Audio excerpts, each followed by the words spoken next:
അങ്ങനെ കാവ്യരൂപത്തിലാക്കിയത് അദ്ദേഹത്തിന്റെ അതിന്റെ മുഖവരിൽ പറയുന്നുണ്ട്. നമ്മളെ കുട്ടികൾക്കും പഠിക്കുന്നവർക്കൊക്കെ എളുപ്പമാകാനും മനപ്പാടാക്കാനും വേണ്ടിയിട്ടാണ് ഇതുണ്ടാക്കുന്നത്. അങ്ങനെ വലിയ സേവനം ചെയ്ത ആളാണ് ആ പണ്ഡിതൻ. അദ്ദേഹം ഗൾഫിൽ ജോലിയായിരുന്നു, ആ സമയത്ത് ഉണ്ടാക്കിയതാണ്. ആ ഒരു മനുഷ്യന്റെ അഖീദ ശരിയല്ലല്ലോ.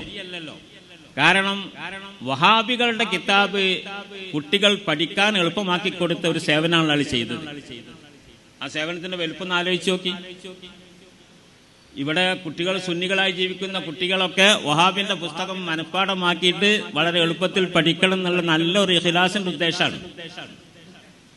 ആ ഉദ്ദേശത്തോട് ചെയ്ത ആ മനുഷ്യനെ ജാമിയ നൂരിയൽ ക്ലാസ് എടുക്കുന്നു എന്നുള്ളത് ഒരു ആക്ഷേപം സമസ്തയിൽ വന്നിട്ടുണ്ട്.